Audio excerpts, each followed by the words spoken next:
Ce matin, nous ouvrons avec le quotidien Le Jour d'Aman Mana qui titre donc Menace, bataille judiciaire, la menace qui pèse sur Gaz du Cameroun. Elle est née d'une plainte déposée contre la société camerounaise par l'entreprise américaine RSM Production Corporation. C'est à lire en page 6 du journal. Émergence ce matin par la santé animale. 35 millions de doses de vaccins produites. Elles ont été produites par le LANAVET en 2022 pour prévenir des épizooties. L'institution dirigée par le docteur Abel Wade veut en faire plus, c'est à lire en page 3 du journal. L'œil du Sahel en que ce matin parle de l'enseignement supérieur et titre le plan de sauvetage de l'université de Ngaoundéré, c'est à lire en page 5. L'info à Choa Kiosque titre donc grève illimitée des barmen a annoncé volonté des industries brassicoles de procéder à la rétention de 50% des ristournes et épargne. L'info est à lire en page 2 du journal. Mutation, nous plonge au cœur de l'ordre national des médecins, l'État stationnaire. Les griefs qui ont été source de blocage de l'élection il y a 10 mois perdurent malgré la médiation du secrétaire général de la primature. Le procès en irrégularité du scrutin prévu samedi se corse. À lire donc en page 3 du journal. Nouvelle Horizon que ce matin, titre les travaux routiers, le Cameroun prévoit de consacrer 508 milliards de francs CFA au MINTP en 2024. Le ministère des Travaux publics Nganou Djoumessi déclare au terme de l'année 2024 il est notamment attendu la livraison de 869,8 km de routes, de nouvelles routes donc bitumées, 869,23 000 ouvrages de grande portée construits, 22,98 km de routes bitumées réhabilitées, 720 millilitres d'ouvrages d'art de grande portée réhabilités, 504 km de routes bitumées entretenues et 2561,32 km de routes en terre entretenu, explique le ministre des Travaux publics. À côté de cette enveloppe dédiée à l'investissement, 60,4 milliards de francs CFA de budget sollicité par le ministre des Travaux publics pour l'année 2024 devrait être consacré au fonctionnement avec 45 milliards de francs CFA destinés au fonds routier et 15,4 milliards de francs CFA pour les dépenses courantes. Réalité plus par la diplomatie parlementaire, les députés français, émerveillés par l'ambiance qui prévaut à l'Assemblée nationale du Cameroun, le très honorable Cavalieri Djibril a reçu en audience une importante délégation des députés français en visite au Cameroun dans le cadre du groupe d'amitié Cameroun-France. Il faudrait noter que le député Marc Le Fur, président du groupe d'amitié français, avec toute sa délégation, se sont entretenus avec le président de l'Assemblée nationale du Cameroun afin de renforcer de plus en plus les relations d'amitié entre les deux peuples frères et amis. Les relations qui, d'après les deux personnalités, sont en phase et au beau fixe. À sa descente de l'avion, la forte délégation française a été accueillie à l'aéroport par l'honorable Jean-Jacques Zam. La voix du consommateur en kiosque titre Insolvabilité des néos, décembre obscur au Cameroun. Depuis le 1er décembre 2023, le Cameroun vit au rythme des coupures intempestives d'électricité. Selon Eneo, cette situation est la conséquence de la mise à l'arrêt complet des centrales à gaz de Kibi, KPDC 216 MW et à Fouel lourd de Dimbaba, DPCD Dibamba Power 88 MW contrôlé par Globelec qui a évalué les impayés des néo à 107,7 milliards de francs CFA. Les organisations de défense des droits de consommateurs s'insurgent contre cette situation de mise en arrêt de deux ouvrages majeurs en l'espace d'un mois seulement, pénalisant ainsi les ménages et les entreprises. À lire en page 6 et 7 du journal. Écho du Parlement, lutte contre le paludisme, les sénateurs se préoccupent de la santé des Camerounais. Président du conseil d'administration de Gavi, ancien premier ministre portugais José Manuel Barroso, accompagné du ministre de la Santé publique camerounaise, a rencontré les sénateurs le vendredi 1er décembre 2023 lors d'un échange présidé par le vice-président Robert Nkili.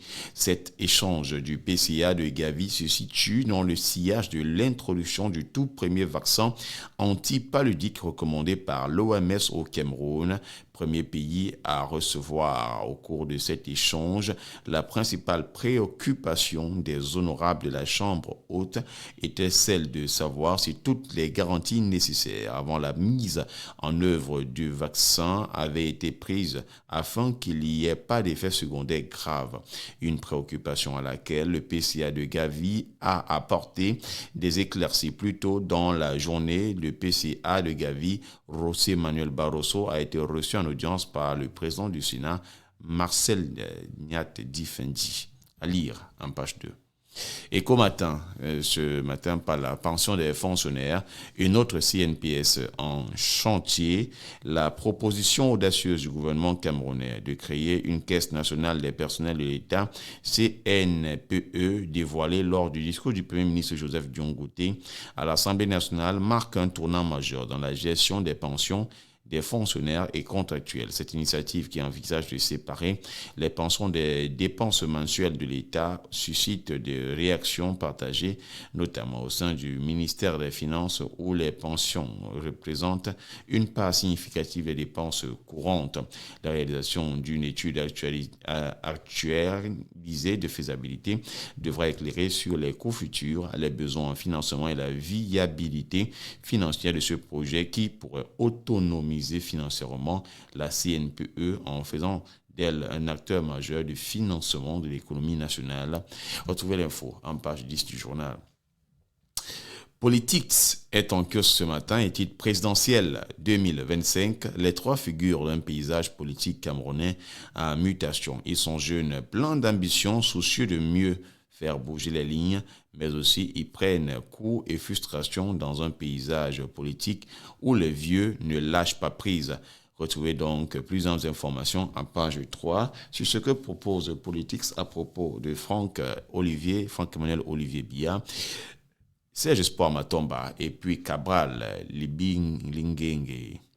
La météo ce matin, sur l'eau et l'énergie, quelques actions du minier en 2023. Ces réalisations ont ce 2 décembre à Yaoundé été présentées à la Commission des finances et du budget de l'Assemblée nationale par le ministre de l'eau et l'énergie. En même temps, Gaston Elundou Essomba a soumis aux députés les perspectives de 2024 de son ministère, dont l'enveloppe, faut-il le souligner, est de 319,2 milliards, à lire de la page 4 à la page 12. Info Matin parle de la coopération Cameroun-Congo. Le projet de chemin de fer Nabeba-Kribi prend corps. Le contrat de partenariat en mode Build, Operate, Transfer a été signé ce 5 décembre à Brazzaville. Il y avait, côté congolais, le Premier ministre Anatole Kosso et le ministre d'État, ministre des Industries minières, de la Géologie, Pierre Oba, et côté camerounais, le ministre des Transports, Jean-Ernest Massenangala Bibihe, et son collègue par intérim en charge des mines de l'industrie de développement technologique, Fou Calisto Gentry, à lire en page 3. Diapason ce matin parle donc de général Oligui Nguema, l'onction suprême. Depuis le 30 août 2023, le général de brigade Brice Clotaire Oligui Nguema impulse par une main de fer la bonne gestion de la chose publique et entend associer toutes les forces vives de son pays avec l'appui des partenaires internationaux pour un nouvel ordre constitutionnel qui restaure la stabilité et la démocratie. Après avoir fait le tour de ses pairs d'hier, le général Brice Oligui Nguema arrive chez le sage Paul Biya au moment où certaines institutions lèvent la suspension de son pays, à lire en page 3 et en page 4.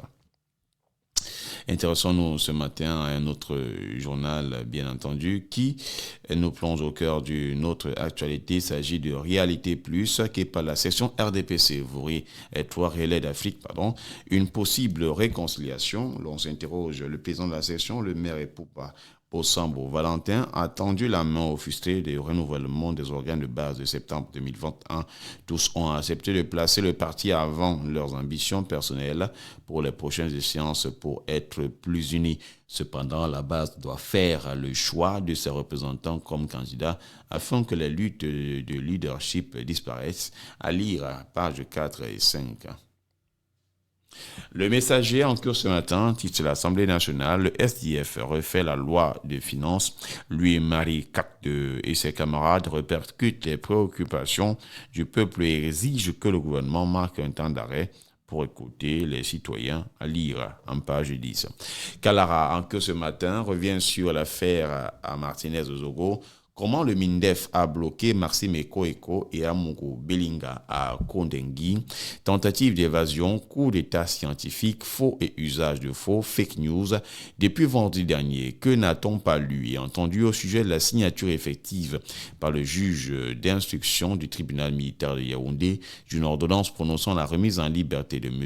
Amogo Belinga Jean-Pierre et M. Eko Maxime, que s'est-il réellement passé avec cette décision judiciaire controversée? Le lieutenant-colonel Sikati de Kamwo est-il le vrai signataire? Comment et pourquoi le MINDEF s'est impliqué dans le dossier? Kalara apporte des éléments de réponse dans un dossier de 4 pages. En dessert, le rôle trouble du greffier d'instruction et des lanceurs d'alerte. Allez donc en page 5, 6, 7 et 8 du journal. Cameroun Tribune titre donc sur le rapport Cameroun-Gabon, rencontre au sommet, titre-t-il. Le président de la transition et président de la République gabonaise, le général Brice Clotaire Olingi Nguema, arrive au Cameroun ce jour à l'invitation du président de la République Paul Biya. Au programme, un tête-à-tête cet après-midi entre les deux chefs d'État au Palais de l'Unité, dit le programme de la visite. On parle de Éco-santé, titre sur la lutte contre le paludisme. Le ministre Santé rassure sur l'efficacité des vaccins. C'est dans un communiqué radio-presse daté du 29 novembre 2023 que Dr Manaouda Malachi a tenu à donner des éclaircies sur les 331 200 doses réceptionnées 2 semaines plus tôt à l'aéroport international de Yaoundé-Simalène. Il relève que selon l'Organisation mondiale de la santé, le vaccin RTS-S modifié R21 est le premier candidat vaccinal à passer la barre de 75% d'efficacité au cours d'un essai clinique en zone d'endémie, à lire en page 3.